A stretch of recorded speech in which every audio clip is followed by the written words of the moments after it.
Production support for Hot and Cold is brought to you by American Solar Technics, manufacturers of components for wood burning and solar heating systems.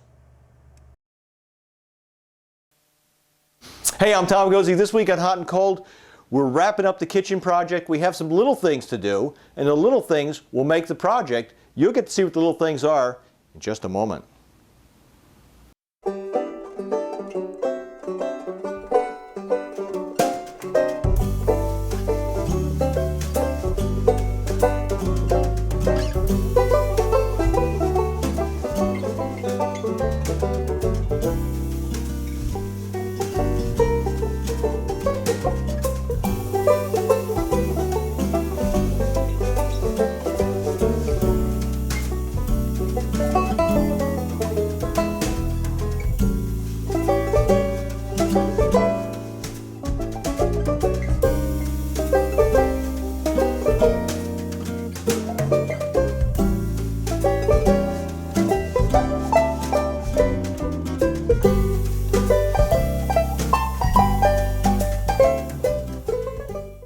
So here we are. The kitchen project is winding down. The big stuff is done. Now we're doing the little stuff. We're doing the pickup stuff, the stuff that you have to have done in the kitchen.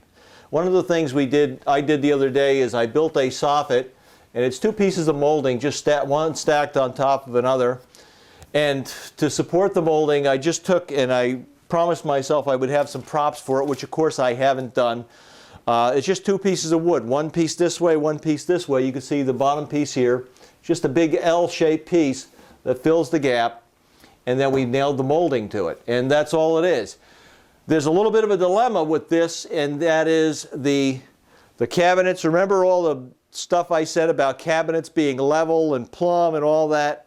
They are, but the ceiling is not. The ceiling goes, it's like going on an ocean voyage.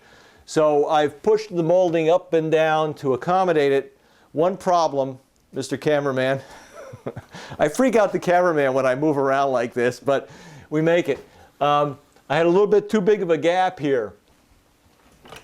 And what I'm going to do, or at least endeavor to do, and this is a real cheat, but if it works, I will be happy. And you'll say, oh, this guy is a cheesier carpenter than I ever thought. Where we have that gap, we could have done that with wood or something, but we could caulk it too if the caulk wasn't full of. Let's see if we can get that to go.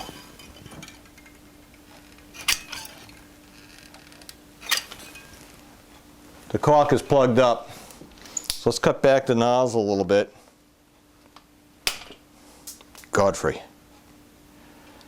And pull out the part that's stuck. There we go. Now we got it. This is elastomeric caulk.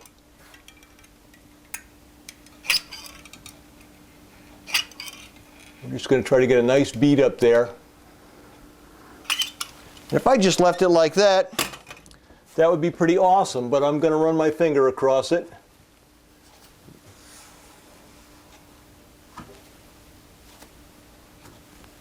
There we go.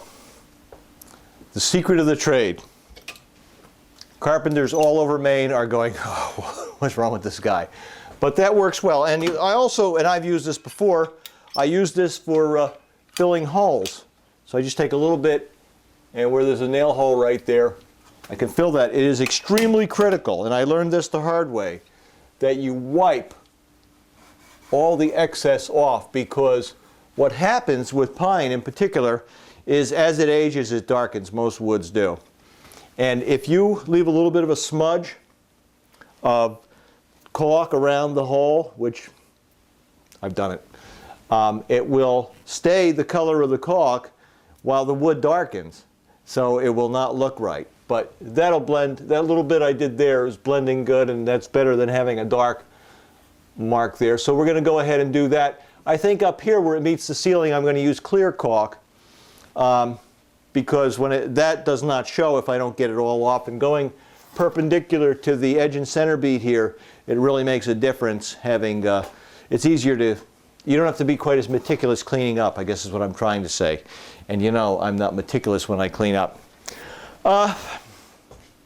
So here we have the kitchen, pretty well done. Countertop's done. We got the microwave in. Looks nice, and that's all set. But we've got to put some cover plates on the outlets.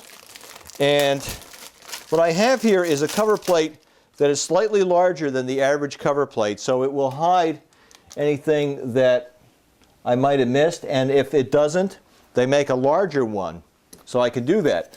Now, the one dilemma we have here is if I take the cover plate and go to put it over that outlet, the outlet is recessed about 3/8 of an inch. See that? Can't get the screw in there, that ain't gonna work. So what we have to do is some modifications to the plan, and we have two ways to do this. First of all, you always kill the electrical power, right? And over here where we have a ground fault, I can trip the ground fault and kill the power to this outlet. So we then unscrew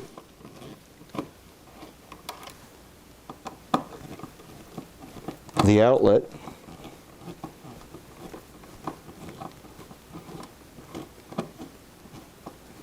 Okay, we're going to pull that out a little bit. This is why you always leave long wires when you do wiring. Now, we have these which are extensions. I've used these before on the show that will bump out. This is a 1/2 inch, and this would go over like this and go over top.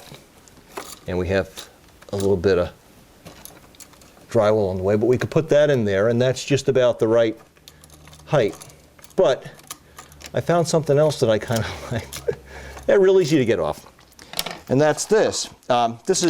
This comes in increments of 1/8 of an inch. So that's a 1/2 inch. They make a 3/8, a 1/4 inch. I think they might even make an 1/8 of an inch. I know they make a 3/4. So you have to get the right dimension. And I got the right dimension for this, which is nothing short of a small miracle that I should get canonized for just because I got it right on the first shot, because I never do. And I always wind up buying extra of these. I came across this. Got this at Viking Lumber, and this is infinitely adjustable up to what? Almost 2 inches. And what we do with this is the same kind of a deal. We have to move some wires around a little bit more because it's not quite as compact. Let's pull it out more. And just kind of scrunch them. This is why the power needs to be off. And now we can put that in. Now, if this was bearing on the drywall, which it's not, it would be bearing on the tile, but that's not doing that either. We just set that in that area, and we're in business. Now, we're not going to be able to use that here, though. So let's go back to the first one after all that commotion, because it takes a little patience. Patience is a virtue, isn't it, Tom? And we just push the wires back in.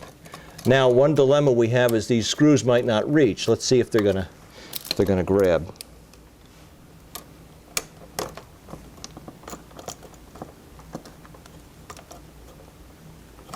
There's a little piece of sheetrock that's sticking out here. We're gonna have to trim that.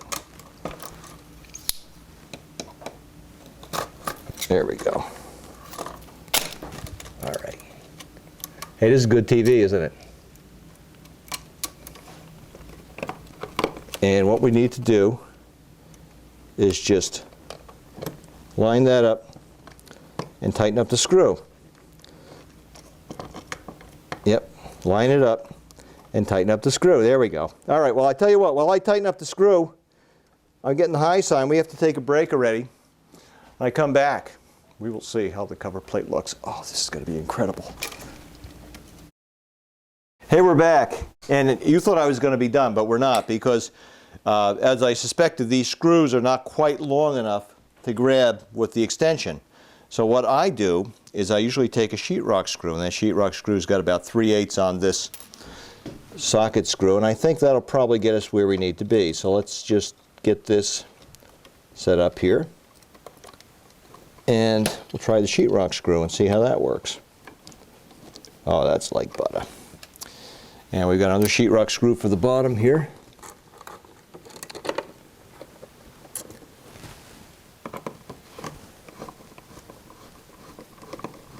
There we go. Oh, man. Look at that. Does that look like $1 million? Oh, wowee. And it even fits. Let's get the cover. Look at that. Plug the toaster back in. You would think I was an electrician doing this kind of work. So we got 2 more to do, and that's all we need to do. We can either, as I say, I prefer this kind because it has that infinite variability. These openings are just a little bit too large. Let's sneak over here, Nunzio, and see. I have a feeling this one is not going to, that hole's just a little bit too big for that. But I can use these, and I'm saving these because these are worth their weight in gold to me. Because anytime I bump out a wall where I'm doing something with an electrical outlet, this is definitely a very valuable commodity. So if I'm adding, say, 1 inch of foam or 1.5 inches of foam to the inside, I can leave the electrical box where it is and just put this in. So I'm very excited to find those. New technology for the ages. All right, well, let's go over here. We've got some electrical work to do over here too. So here we are. Remember this wall. What's wrong with me anyway? Remember this wall, we put 2 inches of foam over it. We ran some new wire in, and the new wire in is just poked through the sheetrock, which is poked through the foam. And boy, there's cold air coming in from the back side of that foam because it is no insulation in the walls. So at any rate, we've got to put some boxes in to put the outlet in. And I haven't had to bother with this. We've got outlets elsewhere for what we were doing, but now it's time to actually pay some attention to this stuff and get going. And we're right at 15 inches here, so I'm just going to mark 15 inches there and 15 inches here.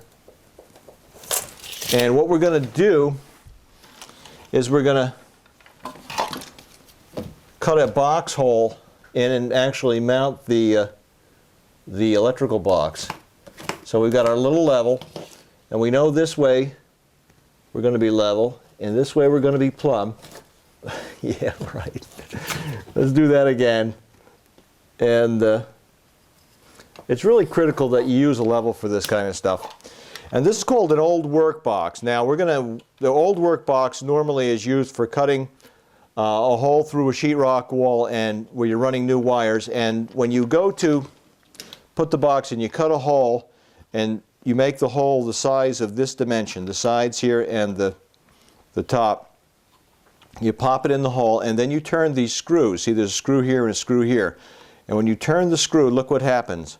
A little tab comes up, and you tighten that, and that tab will screw in like so, and will fix the box against the sheetrock. We can't use that here. I like the boxes though, so I buy the boxes and I lose this part because there is foam behind here, so we can't get these tabs to come up. But we can use the basic box, and I like working with plastic boxes, so we're just going to take those off so they're out of the way. And we're going to take the box.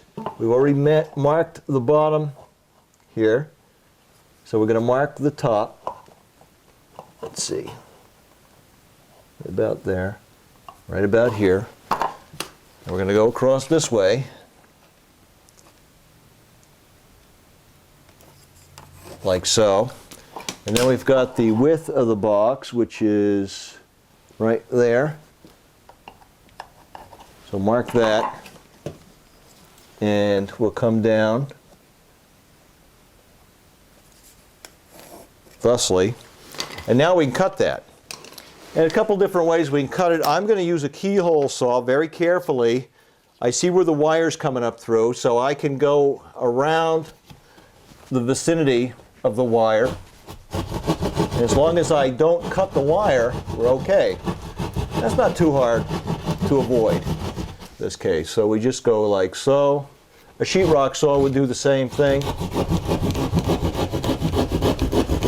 And actually a hole cutter for that a drywaller would use would also do the trick. Again, just paying particular attention to where the wire is.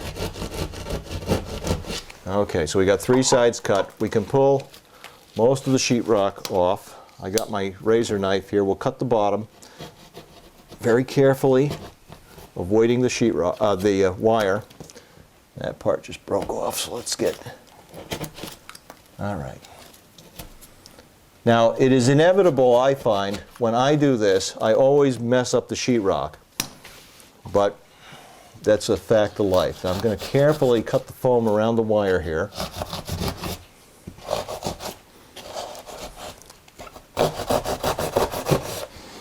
And I usually use a pry bar, but I'm going to use these needle nose. And I pop the piece of foam out. And now, which side do you think that wire should go up in? Maybe that side. So we're going to pop that tab in the back that lets the wire go one way. Let's straighten out the wire a little bit. We're going to sneak it up into here and see if this fits properly. I didn't take that. Oh, you know what? I got the box. I have the wrong box here. We've got to take the, let's get the right box, do it again. This is the one I took the screws out of. We just kind of sneak the wire in, like so.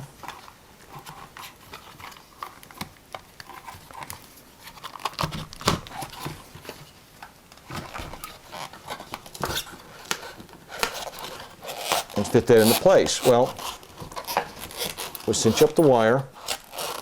There's just a little bit more. We've got to let's pull that. We got to take it out again. There's a little bit of stuff on that side. Well, it should go in a little bit easier than it is. So let's take this out again. We're just going to dig a little more, but I guess we got to take a break. So let's take the break. I'm going to trim this, and when we come back, I'll show you the secret of my success, because this is pretty sloppy in terms of the way it fits. We got to make that fit snugly. We can't have it popping out like that, can we? You stay with us, you'll show you the secret of the trade here. Hey, we're back, and I've got a sheetrock screw that I'm going to screw in, oddly enough, to the sheetrock to help hold this in place for the next part of the process, which you'll see in a moment here. What we want to do is get this box to lay pretty flat, and it seems like we're in the ballpark. Let's get another screw down the bottom here. We want to get it as close as possible to where it should be. You notice I pushed the wire and I've knotted up the wire a bit just to hold it in place. And now I have this can of foam that was opened, and I know when I trim this it's going to spew, but I have to do it. Yep, there we go. And what we do is we foam around the box.